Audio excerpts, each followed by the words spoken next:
Hi boys and girls. Today we get to listen to chapter 4 of Junie B. Jones and the Stupid Smelly Bus. In chapter 3, Junie B was not having a very good day.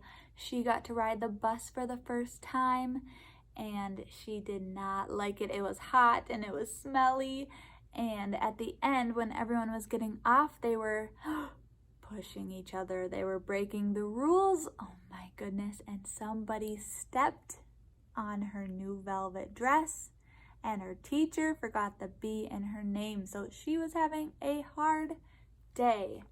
We are going to find out if it turns around in chapter 4. Me, Lucille, and some other kids.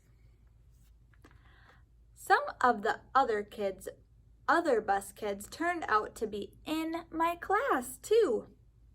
One of them was that Jim that I don't like.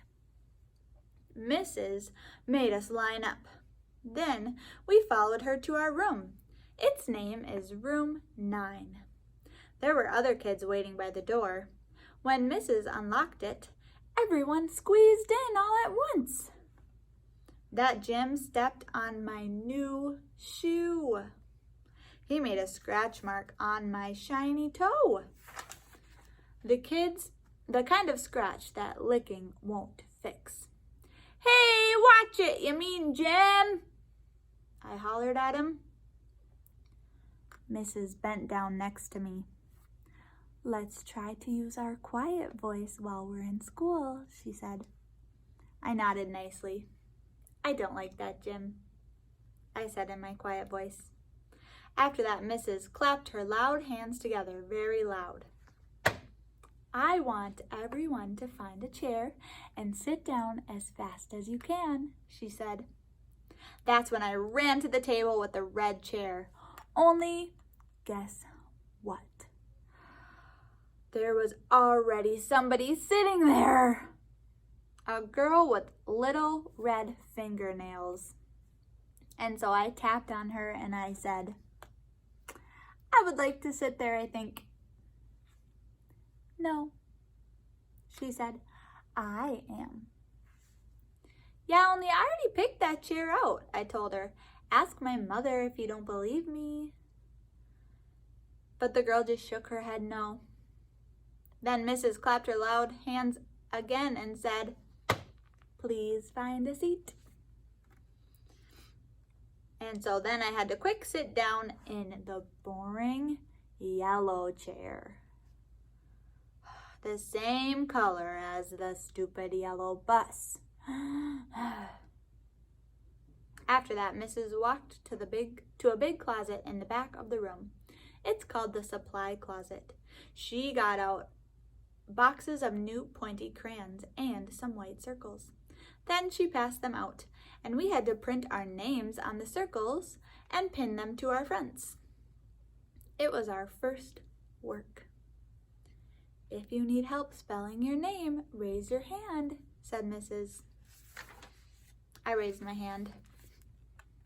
"I don't need help," I told her. "Grandma Miller says I print beautifully." I used red, but then a mistake happened. I made my Junie too big, and there isn't any room left for my B. And so I had to squish it very teeny at the bottom. "I don't like this dumb circle," I hollered.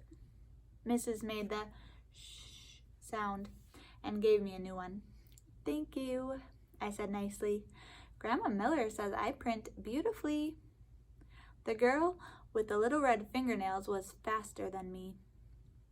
She showed me her circle and pointed to her letters. "Lucille. That spells Lucille," she said.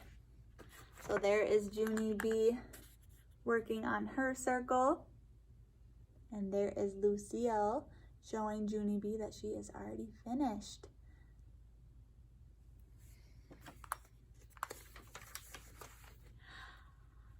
"I like that name of Lucille," I said. "'Cause guess why? Seals are my favorite animals, that's why."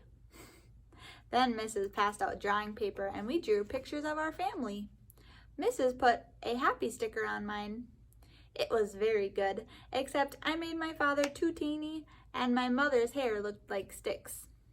After that, Mrs. took our class on a walk around the school. Everyone had to find a buddy to walk with.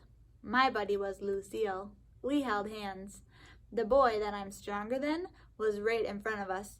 His buddy was that Jim that I don't like. The first place we walked to is called the Media Center.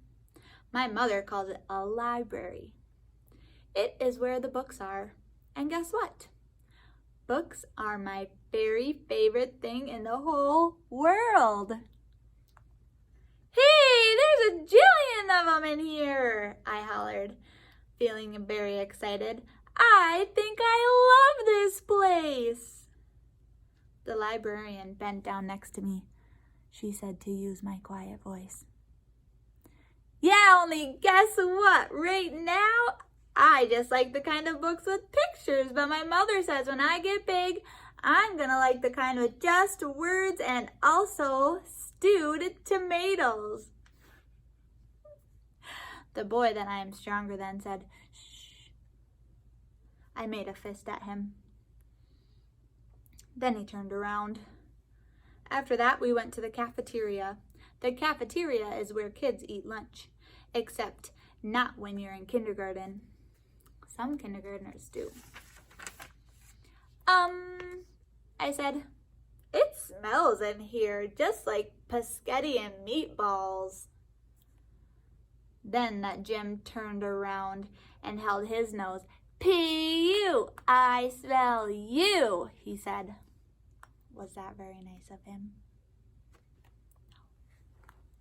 Lucille laughed very hard, and so I stopped holding her hand. The next place we went to was the nurse's office.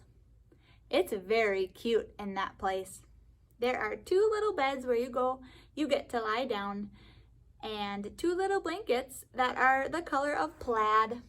Our nurse doesn't look like a nurse. She doesn't wear white clothes and white shoes. Our nurse is just a regular color. Lucille raised her hand. My brother said that last year he came here and you let him take off his shoes and he got a drink of water just in his socks. That Jim turned around again. P.U., I smell your feet, he said to Lucille. This time, Lucille stuck her tongue out at him. After that, we held hands again. So they are friends again. Oh my goodness, what an exciting day in kindergarten Junie B had. We will hear chapter 5 tomorrow, and it's called Principal. I wonder what's gonna happen. We will have to wait until tomorrow to find out. Thanks for listening.